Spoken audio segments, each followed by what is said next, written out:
Wanted to give a quick update here. I've been doing more testing with PHD,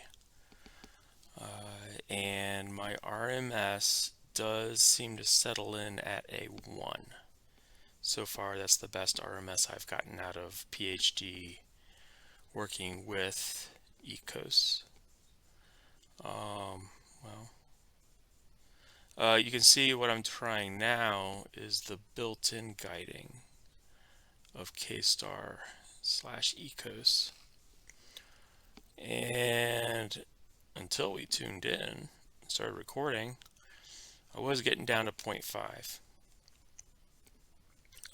It has done its own calibration plot. This is the drift plot. Let's see if we can kind of figure out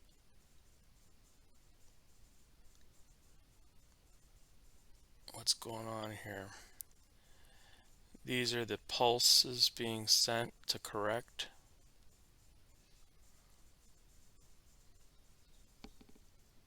Point 0.8.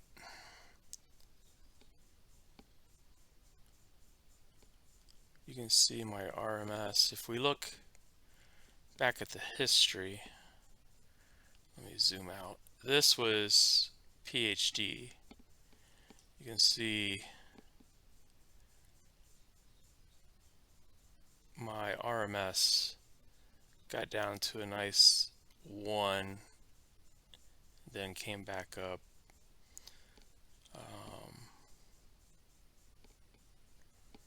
Whereas the guiding in EKOS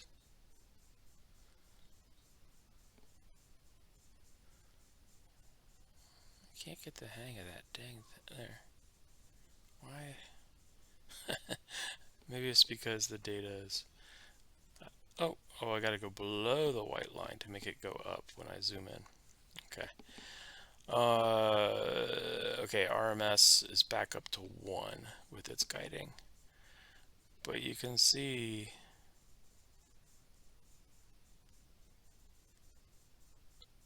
how do I scroll? I thought there was a way I could scroll back.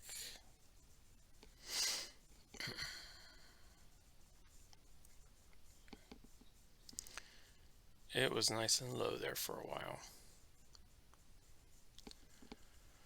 So I just thought I'd share that real quick.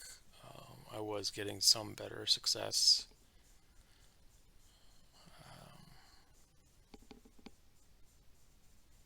Right there's the scale is plus or minus 1.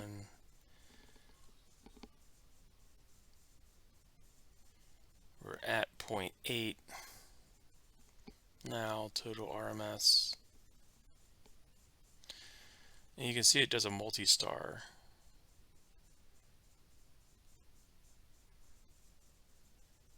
Guiding.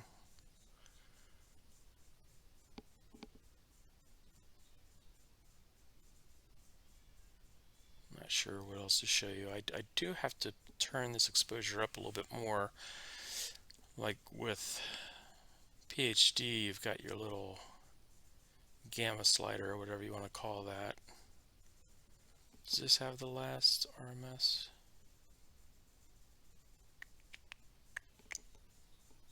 I don't see it real quick, but that one went red, so now it's back to green. Either it lost the star, I'm not sure what the red meant there. So 0.79, and I've seen this with my CGE Pro.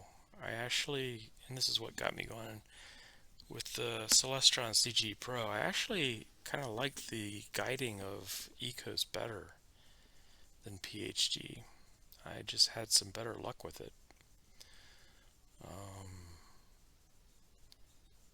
Not sure why.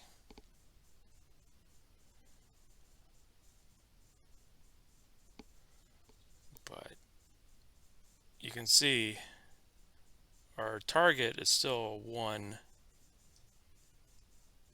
degree or 1 arc second, which is inside the bright green. And the EKOS, oh,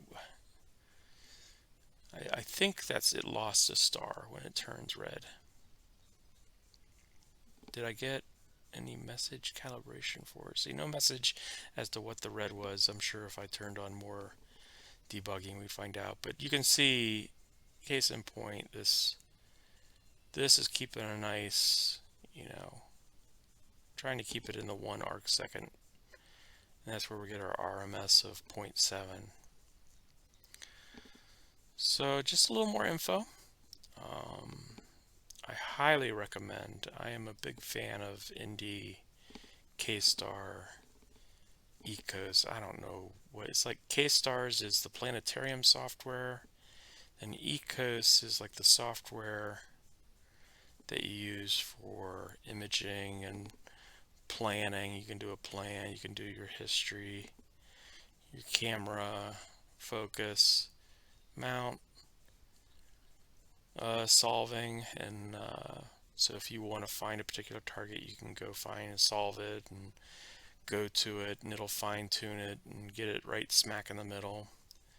Guiding and observatory or dome. So as you can see, okay, we're back down in the 0.5s.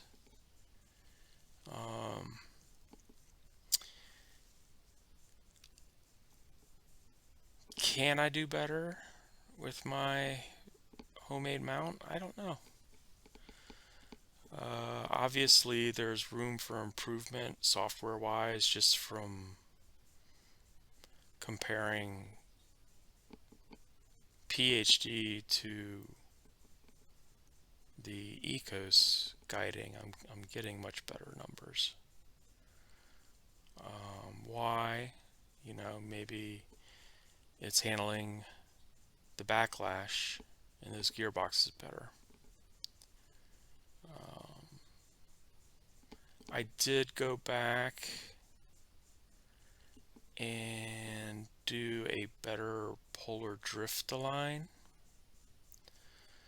So now you can see my numbers: 688 arc seconds to 700. And if I remember right, that's like 12 arc minutes. So approximately 10-12 arc minutes I'm off in outs and as for my mount. So I improved that for this testing tonight. 0.5.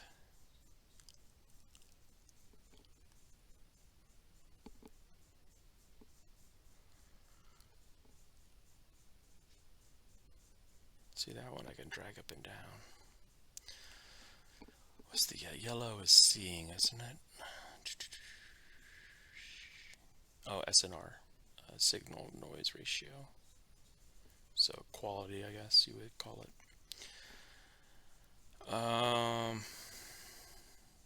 So just some more information. But where I go from here, I'm not sure yet.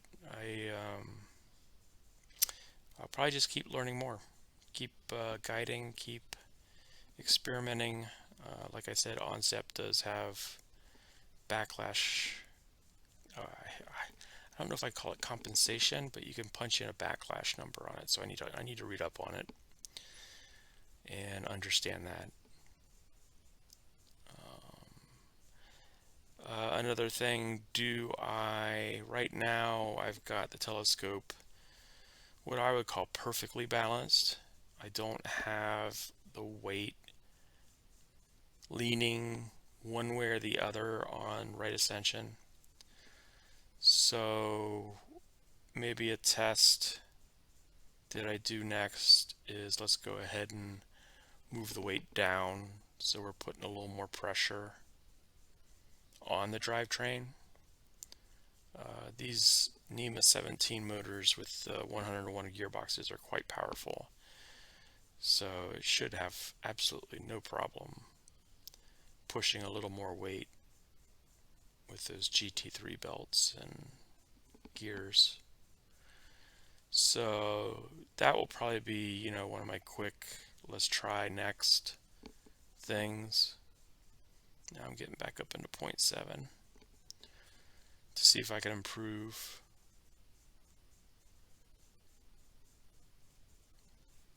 guiding. So, all right, I'm going to call it. Talk to you later.